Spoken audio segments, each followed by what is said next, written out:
Hello dear students. आज हम इस वीडियो में एक बहुत ही इंटरेस्टिंग चैप्टर को डिस्कस करने वाले हैं जिसका नाम है द समन एट बनारस। यह जो इंटरेस्टिंग चैप्टर है यह जेसीईआरटी एंड एनसीईआरटी के 10th क्लास के चैप्टर में जो इंग्लिश की बुक है उसके 8th चैप्टर में यह स्टोरी डिस्क्राइब है। यह जो स्टोरी है यह बहुत ही ज़्यादा इंटरेस्टिंग होने वाली है। तो स्टूडेंट्स आप लोग प्लीज़ इस वीडियो को पूरा देखें ताकि आपको यह पूरी इंटरेस्टिंग स्टोरी समझ आ सके। तो चलिए शुरू करते हैं स्टोरी को। Before you read before you read में कुछ एक्टिविटीज दी हुई है। यूज अ डिक्शनरी और ask of your for your teachers help as you discuss the following questions in group. बोल रहा है कि नीचे कुछ सवाल दिए गए हैं। उन सवालों को आप अपने क्लास में डिस्कस करें और डिस्कस करने के दौरान आप या तो शब्दकोश डिक्शनरी को रखें या फिर आप अपने शिक्षक से भी सहायता ले सकते हैं। तो क्या है वो क्वेश्चन? तो फर्स्ट क्वेश्चन है कि what is sermon? Is it different from a lecture और a talk? Can this word also be use in a negative way और एज अ जोक? जैसे कि as in my mother's sermon about getting my work done on time. तो student बोल रहे हैं यहाँ पे क्या कि समन, व्हाट इज समन? समन आखिर क्या होता है? समन का अर्थ होता है उपदेश देना। तो आखिर उपदेश का क्या अर्थ है? क्या यह जैसे कि एक तरह से कोई व्याख्यान देना, किसी पे व्याख्यान देते हैं या फिर किसी से बातचीत करते हैं, तो क्या वो इसी तरह का कोई चीज है या फिर इससे अलग है? और क्या इस शब्द का बोला कि क्या इस शब्द जो ये जो समन शब्द है, क्या हम इस वर्ड का यूज जो है एक नेगेटिव वे में कर सकते हैं, एक नकारात्मक तरीके से इसका वर्ड उपयोग कर सकते हैं क्या? या फिर किसी एक जोक करने के लिए, किसी का मजाक उड़ाने के लिए या फिर इस तरह की चीजों को करने के लिए भी इस समन वर्ड का उपयोग कर सकते हैं क्या? इसका इस चीज का जवाब पूछ रहा है फर्स्ट क्वेश्चन में। और बोला कि जैसे कि मान लो अगर हमें ऐसा कुछ कहना हो कि माँ ने समय पर अपना काम जो है वो पूरा करने के बारे में मुझे उपदेश दिया, तो क्या इस तरह की बातों में हम उपदेश शब्द का उपयोग कर सकते हैं? तो पहला क्वेश्चन ये है, तो इसे आप अपने क्लास में जरूर डिस्कस करें। सेकंड क्वेश्चन है कि find out the meaning of the word and phrase given in the box. कि आखिर यहाँ पे जो बॉक्स में दी हुई है तीन वर्ड्स, आप इसका जो है मतलब पता करें क्या कि इन तीनों वर्ड का मतलब क्या है। तो फर्स्ट जो वर्ड है उसका नाम है affiliated with lamentation. Second word है बी कंपोज प्रोस्क्योर। और थर्ड वर्ड है डिसोलेशन टू सब डिसोलेशन बी सब्जेक्ट। तो यह जो तीनों वर्ड है इसके बारे में पता करने बोला है। तो जो फर्स्ट वर्ड का जो अर्थ है, इसका अर्थ होता है कि कोई व्यक्ति जैसे एक विलाप से जो है ग्रस्त हो जाता है, बहुत ज्यादा जो पीड़ा से होता है, तो उससे जो ग्रस्त हो जाता है, उसे पीड़ित होता है, उसे कहते हैं। सेकंड जो हमारा वर्ड है उसे कहते हैं कि बी कंपोस्ट प्रोक्योर, मतलब कि उसे तैयार किया जाना चाहिए इस तरह का। और थर्ड वर्ड है इसका अर्थ है कि विनाश के अधीन, है ना? कोई चीज कोई भी चीज जो है वो मॉर्टल होती है, तो उसी तरह का कि विनाश के अधीन जो है इस तरह की वर्ड है, जो है इसका अर्थ है। थर्ड जो सवाल है, बोल रहा है कि have you heard of the sermon of the mount who delivered it? Do you think delivered a sermon at Banaras? अ, बोल रहा है कि क्या आपने कभी किसी पर्वत पे जो है उपदेश देने के बारे में सुना है कि कोई इस तरह की कोई भी स्टोरी? और आखिर अगर सुना है तो आखिर यह किसने दिया था, है ना? किसने दिया था? और यह जो है आखिर आपको क्या लगता है कि ये जो स्टोरी है कि बना जो स्टोरी है दिस समन एट बनारस, ये जो स्टोरी है इसमें जो बता रहा गया कि इसमें बनारस में आखिर किसने उपदेश दिया होगा, आपको क्या लगता है? तो इन तीनों सवालों को आप डिस्कस करें अपने क्लास में। तो चलिए हम यहाँ से अपनी स्टोरी जो है वो शुरू करते हैं। गौतम बुद्धा फ्रॉम 5063 बीसी से लेकर 483 बीसी तक इनका जो लाइफ टाइम रहता है। Began life as a prince named Siddhartha Gautam in northern India. बोल रहा है कि गौतम बुद्ध के नाम से जो है, जो कि जिसे गौतम बुद्ध के नाम से जाना जाता है, उसका जो जीवन है वह एक प्रिंस की तरह से स्टार्ट होता है। वह शुरुआत में जो है एक राजकुमार होता है और जिसका नाम होता है सिद्धार्थ गौतम, है ना? और वह जो है वह उत्तरी उत्तरी भारत से वह बिलोंग करता है, उत्तर उत्तर भारत से वह संबंध रखता है। At 12, he was sent away for schooling in the Hindu scared preachers, and 4 years later he returned home to marry a princess.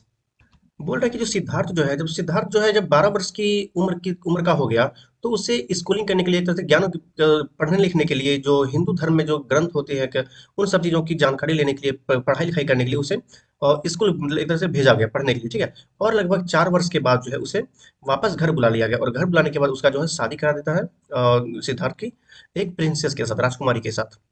They had a son and live for 10 years as befitted royalty. अब शादी होने के कुछ समय बाद जो है उसका एक बेटा होता है। और बेटा होने के बाद वो लगभग 10 वर्ष तक जो है वह एक तरह से जो राजा की जो लाइफ होती है, राजसी जो जीवन होते हैं, वह जीवन वो अपना स्पेंड करते हैं। At about the age of 25 the prince heretofore shielded from the suffering of the world while out hunting, a chance upon a sick man, then a aged man, then a funeral procession, and finally a monk beginning for alms. जब सिद्धार्थ जो है वो लगभग 25 वर्ष की आयु उनकी हो गई, तब वह दुनिया के एक तरह से वो तो राजकुमार था, तो उसे दुनिया के दुखों के बारे में पता नहीं था। तो वो उन दुखों से दूर ही रहते थे। तो एक बार क्या होता है कि वो शिकार करने के लिए जाते हैं, और शिकार करने के दरमियान में ही वह जो है एक बीमार व्यक्ति को देखते हैं, है ना? और फिर एक वृद्ध व्यक्ति को देखते हैं। फिर उसके बाद एक शव यात्रा को देखते हैं, जब एक व्यक्ति जो डेथ हो गया होता है, तो उसकी शव को ले जाया जाता है उसे जलाने के लिए, तो उसको देखते हैं। और उसके साथ साथ अंत में जो है वो एक भिक्षुक को देखते हैं, जो कि भीख मांग रहे होते हैं। उन चारों को देखते हैं। This sight so moved him that he at once went out into the world to seek enlightenment concerning the sorrow he had witnessed. अब जब सिद्धार्थ ने इन चारों दृश्यों को देखा, तो इन चारों दृश्यों से सिद्धार्थ का जीवन एक तरह से पूरी तरह बदल गया। हुआ क्या कि वह जब देखा उन सब चीज़ों को, जिसमें से उसने देखा कि एक बहुत ही ज़्यादा बीमार व्यक्ति था, वो बहुत ही अपने दुखों से पीड़ित था। उसे उस पीड़ा में देखने के बाद फिर उसने देखा कि एक बहुत ही वृद्ध व्यक्ति जो कि वो भी पूरी तरह से पीड़ित था अपने बुढ़ापे के कारण। फिर उसने देखा कि जो शव यात्रा जो है वो उसको देखा, वो भी एक तरह से वैसा ही था, है ना? और लास्ट में जब देखा उस साधु को, तो उसे लगा कि आखिर ये साधु इतना खुश जो है, एक बहुत ही साधु को किसी चीज़ का गम नहीं होता है। तो उसी तरह से उस साधु को भी जब देखा, तो उसका पूरी तरह से उसका जो थॉट है, थिंकिंग है, वो सारा बदल गया। फिर उसने डिसाइड किया कि नहीं, मुझे आखिर इन सारे दुखों का कारण क्या है, मुझे यह पता करना है। और उसी सारे दुखों का कारण पता करने के लिए वह निकल पड़ा। He wandered for 7 years and finally sat down under a peepal tree, where he would to stay until enlightenment came. अब वह जो ज्ञान प्राप्त करने के लिए वह निकल गए थे वहाँ, अपने सारे कुछ छोड़-छाड़ के, राजपाट सब कुछ छोड़ के वह ज्ञान प्राप्त करने के लिए जंगलों में निकल चुके थे। तो लगभग वह 7 वर्ष तक इधर-उधर भटकते रहे हर जगह। लेकिन उसे कहीं भी ज्ञान की प्राप्ति नहीं हो रही थी कि आखिर इन सभी दुखों का क्या कारण है। अंत में वह क्या होते हैं, सिद्धार्थ एक पीपल के पेड़ के नीचे वहाँ जाके बैठ जाते हैं। और वह एक तरह से पूरी तरह से दृढ़ निश्चय कर लेते हैं, कसम खा लेते हैं कि जब तक मुझे ज्ञान की प्राप्ति नहीं होगी तब तक मैं कुछ नहीं करूँगा, है ना? और जब तक कि उसे ज्ञान की प्राप्ति नहीं होती है, वह उसी पीपल के पेड़ के नीचे वह बैठ के तपस्या करते ही रहते हैं। Enlightened after 7 days, he renamed the tree the Buddhi tree, tree of wisdom, and began to teach and to share his new understandings. अब बहुत लंबे समय तक वह तपस्या करते रहे, और फाइनली जो है उसे ज्ञान की प्राप्ति होती है उसी पेड़ के नीचे। यहाँ पे जो है लिखा गया है 7 डेज, लेकिन यहाँ पे 7 ईयर्स होना चाहिए। लगभग 6 से 7 वर्षों तक उसने बहुत ही कठोर तपस्या की, और तपस्या करने के बाद उसे फाइनली जो है ज्ञान की प्राप्ति होती है कि आखिर क्यों यह सारे दुखों का क्या कारण है। और फाइनली जो जिस पेड़ के नीचे वह तपस्या कर रहे थे इतने वर्षों तक, उस पेड़ को बुद्धि ट्री के नाम से उसे जाना जाने लगा। और अब जो है वो उसे चूंकि इस सांसारिक दुखों का कारण पता चल चुका था, तो वह लोगों के बीच में जाकर के अपनी जो अंडरस्टैंडिंग जो थी, अपनी जो समझ थी, वो सारे लोगों को बताने लगे कि आखिर क्या उसे कैसे रहना चाहिए ताकि वो इन दुखों से बच सके। At at that point he became known as the Buddha, the awakened of the enlightenment. और इसी समय से जो है वह जो सिद्धार्थ जो कि तपस्या करने के लिए आए थे, तो वह सिद्धार्थ ना होकर अब वह बुद्धा के नाम से वह जाने लगे। The Buddha preached his first sermon at the city of Banaras, most holy of the dipping place on the river Gangas. That sermon has been preserved and it is given here. Gautam Buddha ने जो अपना जो सबसे पहला जो उपदेश दिया था, वह जो बनारस शहर है, उस बनारस शहर में अपना सबसे पहला उपदेश दिया था। वह जो बनारस शहर है, यह गंगा नदी के नजदीक में, मतलब उसके किनारे पे बसा हुआ सबसे पवित्र एक तरह से स्थान है, और यहीं पे उन्होंने अपना सबसे पहला उपदेश दिया था। अ, और यह जो उपदेश था उसे संरक्षित भी किया गया और उसे अभी भी दिया जाता है। It reflects the Buddha's wisdom about once in inscrutable kind of suffering. और यहाँ पे जो गौतम बुद्ध ने जो यहाँ पे दीक्षा दी थी, एक तरह से अपना जो उपदेश दिया था, इस उपदेश से जो है यहाँ के एक जो अज्ञेय प्रकार का जो दुख था, जिसके बारे में किसी को जानकारी नहीं होती है ना? और उस प्रकार के दुख के बारे में बुद्ध की जो समझ थी, उसकी जो बुद्धि थी, उसको दर्शाता है यहाँ का जो उपदेश था। Kissa Gotami had an only son, and he died. In her grief, he cried her dead child to all her neighbors, asking them for medicine. And the people said, "She has lost her senses. The boy is dead." अब एक समय की बात होती है कि एक किस्सा गौतमी नाम की एक महिला थी, और वह जो है उसका एक बेटा था जो कि उसकी डेथ हो जाती है, वह उसकी मृत्यु हो जाती है उसके बेटे की किसी कारणवश। अब जो वह किस्सा गौतमी थी, वह अपने बेटे की मृत्यु के कारण से वह इतनी ज़्यादा दुखी हो जाती है कि वह एक तरह से उसका मानसिक सोचने समझने की क्षमता भी उसकी एक तरह से खो चुकी होती है। वह सब कुछ समझ ही नहीं आ रहा था कि आखिर वह क्या करे। वह इतना ज़्यादा दुखी हो चुकी थी कि वह सोच रही थी कि काश कुछ ऐसा हो जाए, कोई ऐसी दवाई मुझे मिल जाए ताकि जिससे मेरे मेरे जो यह पुत्र है, यह जीवित हो जाए, है ना? और इसी दुःख के कारण से वह जो है आस-पास में जितने भी व्यक्ति थे, आस-पड़ोसी, उन सबसे जो है दवा माँग रही थी कि आखिर कोई मेरे बेटे की जो है ये इस दशा की जो है दवा दो, ताकि मेरे जो बेटा है वह दवा पीने के बाद वह फिर से जीवित हो सके। अब वहाँ के जो आस-पास पड़ोस के जो लोग थे वो तो उसे पता थी कि इस बच्चे की मृत्यु हो चुकी है। तो वह तो बताते थे कि ये जो तुम्हारा बेटा है वो अब नहीं रहा, उसकी मृत्यु हो चुकी है। और ऐसा लग रहा था कि जैसे कि मानो वह अपना मानसिक संतुलन वो खो चुकी हो। At length, Kissa got me meet a man who replied to her request, I cannot give you the medicine for thy child, but I know the physician who can. अब फाइनली जो है वह लगभग अब उसके आस पड़ोस में जितने भी व्यक्ति थे वह सबसे उस मेडिसिन के बारे में वह पूछा करती थी कि अगर कोई मेडिसिन दो। तो फॉर लास्ट में क्या होता है कि एक व्यक्ति जो था उस व्यक्ति से भी वह पूछती है, तो फाइनली वह व्यक्ति जो बताता है उससे किस्सा गोतमी से कि मुझे तो नहीं पता है क्या कि तुम्हारे इस जो बच्चा जो मृत हो चुका है इसका क्या दवा है, क्या उपचार है, लेकिन मैं एक ऐसे फिजिशियन को जानता हूँ जो तुम्हारे इस मरे जो बच्चा मर चुका है उसका दवा वह दे सकता है। And the girl said, pray tell me, sir, who is it? And the man replied, go to Sakyamuni, the Buddha. अब वो जैसे ही वह महिला जो होती है वह सुनती है कि उसे पता है एक व्यक्ति ऐसे बारे में जो उसके बच्चे को जीवित कर सके, तो वह उसे बहुत ज़्यादा रिक्वेस्ट करने लगी, सर मुझे प्लीज़ बताइए कि आखिर वह व्यक्ति कौन है जो मेरे इस मृत बच्चे को जीवित कर सकती है, प्लीज़ मुझे बताइए। उसके रिक्वेस्ट करने के बाद वह व्यक्ति बोलता है कि ठीक है, तुम जो है जो शाक्य मुनि जो है जिसका नाम बुद्धा है, तुम उसके पास चले जाओ, उसे पता है। Kissa Gotami repaired to the Buddha and cried, Lord and Master, give me the medicine that will cure my boy. अब जो किस्सा गौतमी होती है वो तुरंत से बुद्धा के पास वह चली जाती है और वहाँ पे जाके के बहुत ज़्यादा बच्चे रोने लगती है और उसे रिक्वेस्ट करने की लगती है कि मास्टर हे लॉर्ड हे भगवान, आप प्लीज़ मेरे जो बच्चे की जो दवा है आप मुझे दवा दे दीजिए ताकि मैं अपने बच्चे को पुनः जीवित कर सकूं, इसकी जान को बचा सकूं। The Buddha answered, I want a handful of mustard seed, and when the girl in her joy promised to procure it, the Buddha added, the mustard seed must be taken from a house where no one has lost a child, husband, parent, or friend. अब जो गौतम बुद्ध जो होते हैं वह उस जो महिला जो होती है इतना ज़्यादा उसे रोता और उसे पीड़ित देख करके गौतम बुद्ध फाइनली कहते हैं चलो ठीक है मैं तुम्हारे बच्चे को जीवित कर दूंगा, लेकिन उसके लिए तुम्हें जो है एक जो है एक मुट्ठी सरसों का दाना लाना होगा, सरसों ठीक है, उसे लेके आओ, मैं उससे तुम्हारे बच्चे की जो एक तरह से उसका इलाज कर दूंगा, मैं उसे ठीक कर दूंगा। तो वह जो महिला होती है वो एक तरह से बहुत ज़्यादा खुश हो जाती है कि चलो ठीक है, वो बोलती है कि ठीक है मैं तुरंत मैं उसे लेके आती हूँ मैं। लेकिन तभी गौतम बुद्ध उसे रोकते हुए कहती है कि चलो ठीक है तुम तो लाने जा रही हो, लेकिन और कुछ सुन लो, तुम जो जो भी जो सरसों की जो बीज लाओगे आखिर वो सरसों जो है वह एक ऐसे घर से लाना जिसके घर में आज तक कोई भी बच्चा ना मरा हो, जिसके घर कोई पति ना मरा हो, जिसके माता पिता कोई ना मरे हो, या फिर उसके घर से कोई भी उसका दोस्त ना मरा हो आज तक, वैसे घर से लाना जिसमें कोई भी व्यक्ति आज तक मरा ही ना हो, वैसे घर से लाना। Poor Kisha Gotami now went from house to house, and the people pitied her and said, here is mustard seed, take it. But when she asked, did a son or daughter, a father or mother die in your family? अब होता क्या है कि जो किस्सा गौतमी जो होती है वह तुरंत से गाँव जाती है और गाँव में जाने के बाद वह हर एक घर से जो है घर में जाकर के मांगने लगती है कि प्लीज़ मुझे कोई सरसों दे दीजिए। तो जो घर में जिस घर में भी माँगती थी उस घर के व्यक्ति जो है उससे सरसों लाके दे देती थी।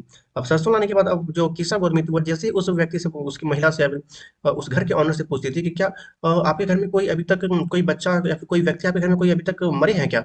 अब जैसे ही यह बात पूछती थी तो उसके घर में जो क्या बोलते थे कि they answered her alas, the living are few, but the dead are many. Don't remind us of our deepest grief. जैसे ही वो पूछती थी कि कोई मरा है क्या आपके घर में, तो जवाब यही आता था कि अरे मरे तो बहुत कोई है। आखिर ये कहो कि जितने अभी जीवित नहीं है उससे कई ज़्यादा लोग हमारे घर में मर चुके हैं, और प्लीज़ आप उन मरे हुए लोगों के बारे में याद ना दिलाइए, उससे हमें भी तकलीफ होती है।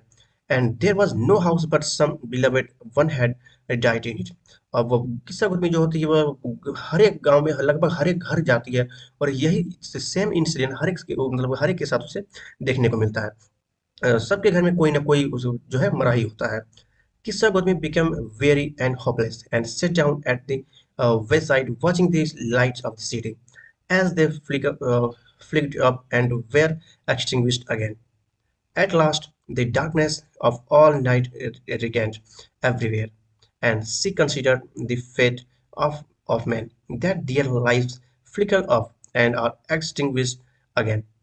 अब जो कीसा गौतमी जो होती है वो लगभग सभी के घर जाने के बाद वो आखिरकार वो बहुत ही ज़्यादा थक हार कर वह निराश होकर के वह सड़क के किनारे वह जाके बैठ जाती है। और बैठने के बाद जो शहर में जो रोशनी जो लगी हुई थी उस रोशनी की ओर वह बहुत ही एकाग्र होकर वह देखने लगती है। अब देखती है कि वो जो रोशनी जो लाइट लगी हुई थी वह टिमटिमा रही होती है और टिमटिमाने के बाद वो फिर आखिर में वह जो है बुझ जाती है ना? और बुझने के बाद क्या होता है कि जो पूरा जो शहर जो है वो अंधेरामय हो जाता है। अंधेरा उस पूरे शहर में छा जाता है। और उसी अंधेरे को देख कर के वह सोचती है कि आखिर जो जीवन भी जो है वह एक तरह से ऐसा ही है ना? जीवन वो जो हमारे सारे जो इंसान है उसका जो भाग्य जो है वो भी एक इसी तरह का है। जीवन भी एक तरह से लाइट की तरह ही टिमटिमाता ही रहता है और आखिरकार क्या होता है कि लाइफ जो है समाप्त हो जाती है और पूरी तरह से अंधेरा छा जाता है। And she thought of herself, how selfish am I in my grief? Death is common to all. Yet in this valley of desolation, there is a path that leads him to immortality, who has surrendered all selfishness. अब वो इन्हीं सारी चीज़ों को देखते हुए और सोचते हुए वो अपने आप में वह सोचती है कि आखिर वह कितनी ज़्यादा स्वार्थी हो चुकी है, वह कितनी ज़्यादा स्वार्थी है। क्योंकि मृत्यु जो होती है वो तो सबके लिए कॉमन होती है, वो सबको एक ना एक दिन आना ही है। लेकिन फिर भी वह इतनी ज़्यादा एक तरह से दुखी हो चुकी थी, इतनी ज़्यादा परेशान हो गई थी, है ना? और वो अब सोचती है कि मृत्यु तो सबके लिए कॉमन है, लेकिन फिर भी अगर कोई ऐसा रास्ता है इस उजाड़ सी घाटी में जो उसे एक तरह से अमरता प्रदान कर सके, इmmortal बना सके, तो वह यही है कि वह अपने सारे स्वार्थों को एक तरह से त्याग दे और उनके उसे त्यागने के बाद एक तरह से वो लगभग अमर जैसा ही हो मतलब उसे फील होगा, अमर ही हो जाएगी। The Buddha said the life is mortals in this world is trouble and grief and combined with pain। अब गौतम बुद्ध कहते हैं कि यह जो संसार है, यह संसार में इस नश्वर जीवन में कष्टमय जो है कष्ट जो है कष्ट, पीड़ा इन सभी चीज़ों से जीवन जो है पूरी तरह से भरी पड़ी है, भरा हुआ है। Is not any means by which those that have been born can avoid dying. और ऐसा कोई नहीं है इस संसार में पूरे जो कि मृत्यु को ही एक तरह से अवॉइड कर सके, मृत्यु को टाल सके क्योंकि यह पूरा जो संसार इसमें जो भी जन्म लिया है उसे एक ना एक दिन मरना ही है। After reaching old age there is death of such a nature are living beings. और जो जीवन जो है जब धीरे धीरे जो है उसका उम्र जो है बढ़ने लगता है जैसे जब होने लगता है तो उसे एक ना एक दिन मरना ही है, चाहे वो जीवन इस पूरे संसार में जितना भी लिविंग बींग्स है वो सबको एक ना एक दिन मरना ही है। As ripe fruits are early in danger of failing, so mortals when born are always in danger of death। बोल रहा है कि जिस प्रकार एक पका हुआ जो फल होता है वह जब कोई फल पक जाता है तो वह हमेशा उस खतरे में ही रहता है कि वह कभी भी वह गिर सकता है वो पका हुआ फल। बिल्कुल उसी प्रकार से जितने भी एक तरह से जीव हैं इस धरती पे, जैसे ही वह जन्म लेते हैं तो जन्म लेने के साथ साथ ही उसे यह खतरा भी हो जाता है कि वह कभी भी वह मर सकता है, उसकी मौत कभी भी हो सकती है। As all earthen vessels made by the potter and in being broken, so is the life is mortal। जिस प्रकार कोई कुम्हार जो होता है वो उसके द्वारा बनाए गए जो मिट्टी के जो बर्तन होते हैं वो फाइनली किसी न किसी दिन अंत में अंततः टूट ही जाते हैं। बिल्कुल उसी प्रकार से जो मनुष्य का जो जीवन है वह अंततः टूट ही जाता है, वो अंततः समाप्त ही हो जाता है। Both young and adult, both those who are fools and those who are wise, all fall into the power of death, all are subject to death।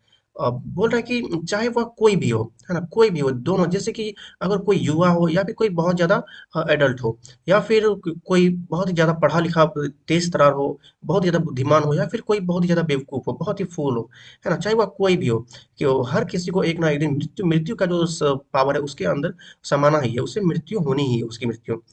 सब कोई मरणशील ही है। Of those who overcome bye death depart from life further can not save his son not kinsman their relations. बोल रहा है कि यह जो जीवन है, इस जीवन में जो भी व्यक्ति जो है मृत्यु से पराजित होकर के और अपने जीवन से जो एक बार विदा ले लेता है, उसका चाहे वह पिता ही क्यों ना हो, वह कोई भी पिता अपने पुत्र को नहीं बचा सकता है और ना ही कोई जो है उसका कोई भी सगा संबंधी उसे बचा सकता है। Mark, while relatives are looking an old lamentation deeply one by one, mortals are cried off like an ox that is led to the slaughter. So the world is afflicted with death and decay. Therefore, the wise do not grieve, knowing the term of the world। बोल रहे हैं कि ध्यान दें कि जब कोई सगे संबंधी जो होते हैं वो क्योंकि अपने किसी बिलवेड का किसी की जो जिसे परिचित होते हैं, जिसे बहुत ज़्यादा प्यार करते हैं, उसकी मृत्यु पे जो है बहुत ज़्यादा विलाप कर रहे होते हैं, अपना बहुत ज़्यादा दुःख प्रकट कर रहे होते हैं। तो तब भी ऐसा होता है कि वो जो सारे लोग जो होते हैं, वह एक-एक करके जो है उन सबकी भी डेथ होती है ना? और यह सब जो है एक इसी प्रकार से है जैसे कि मान लो कि किसी एक बैल जो होता है उसको वो एक वध के लिए जिस तरह प्रकार से ले जाया जाता है उसी प्रकार से सबको धीरे धीरे एक एक करके डेथ की ओर जो है ले जाया जाता है। और इसी प्रकार से जो है जो संसार जो है यह मृत्यु और क्षय से जो है पूरी तरह से पीड़ित है। और यही कारण है कि जो भी व्यक्ति बहुत ज्यादा अपने मतलब कि एक तरह से बुद्धिमान जो होते हैं वह किसी की मौत होने के बाद बहुत ही ज्यादा शोकग्रस्त नहीं होते हैं, बहुत ज्यादा तकलीफ में नहीं होते हैं, क्योंकि उन्हें पता है कि संसार की जो की आखिर क्या शर्तें हैं या इस संसार की वन एंड ओनली फाइनली यही शर्त है कि हर एक को एक ना एक दिन क्या जाना ही है यहाँ से। Not from weeping nor from grieving will anyone obtain peace of mind, on the contrary his pain will be the greater and his body will suffer। बोल रहा है कि चाहे कोई व्यक्ति कितना भी रो ले या फिर कोई कितना भी शोक मना ले, लेकिन इन सब चीज़ों को करने से कोई भी व्यक्ति जो है अपने मन के शांति को प्राप्त नहीं कर सकता है। और मन की शांति को प्राप्त करने के उसके विपरीत होगा ये कि रोने से और बहुत ज़्यादा दुःख ज़ाहिर करने से उसकी जो मन की पीड़ा जो है वो और भी ज़्यादा बढ़ती चली जाएगी और इतनी ज़्यादा बढ़ जाएगी कि उसे और भी ज़्यादा दुःख और दर्द होने लगेगा और उसका जो शरीर जो है वो पूरी तरह से पीड़ित हो जाएगा। He will make himself sick and pale, yet the dead are not saved by his lamentation। वह क्यों ना रोते-रोते या फिर शोक मनाते-मनाते खुद को बहुत ही ज़्यादा बीमार कर ले या फिर पूरी तरह से अपने आप को पीला कर ले रोते-रोते और दुःख मनाते-मनाते, लेकिन फिर भी जो एक बार डेड हो गया, जो एक बार मर गया, वो दोबारा सेव नहीं हो सकता और वो नहीं बच पाएगा, चाहे वो कितना भी कोई क्यों ना कोशिश कर ले। He who seeks peace should draw out the arrow of lamentation and complaint and grief। इन सभी दुख और इन सारी चीज़ों के बजाय जो भी व्यक्ति जो है अपने जीवन में शांति चाहता है और जो चाहता है कि वह शांति से अपने जीवन को व्यतीत कर सके, उसे इन विलाप और शिकायतों के बजाय और इन दुख से जो ग्रसित है यह जीवन, उसके बजाय उसे जो है अपने आप के मन को जो है वह शांति की ओर कॉन्संट्रेट करना चाहिए, शांति पे लगाना चाहिए। और उसे इस दुख दर्द की जो जीवन है उससे धीरे-धीरे बाहर निकल जाना चाहिए, उसे उस पे ज़्यादा फोकस नहीं करना चाहिए। He who has drawn out the arrow and has become composed will obtain peace of mind। He who has overcome all sorrow will become free from sorrow and be blessed।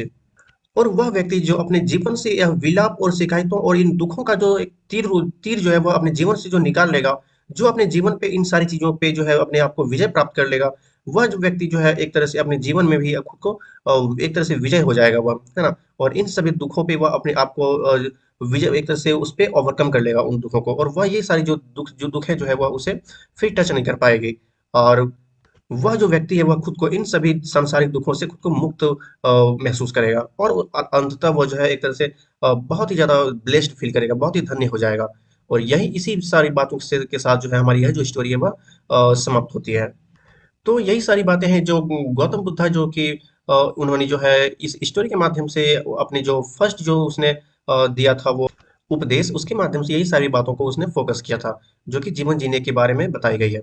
तो student मुझे पूरी believe है और मुझे पूरा यकीन है कि आप लोगों को यह स्टोरी बहुत ही ज़्यादा इंटरेस्टिंग लगी होगी और आप लोगों को पसंद आई होगी। तो आप लोगों को स्टोरी कैसी लगी यह आप खुद भी कमेंट सेक्शन में ज़रूर बताएँ।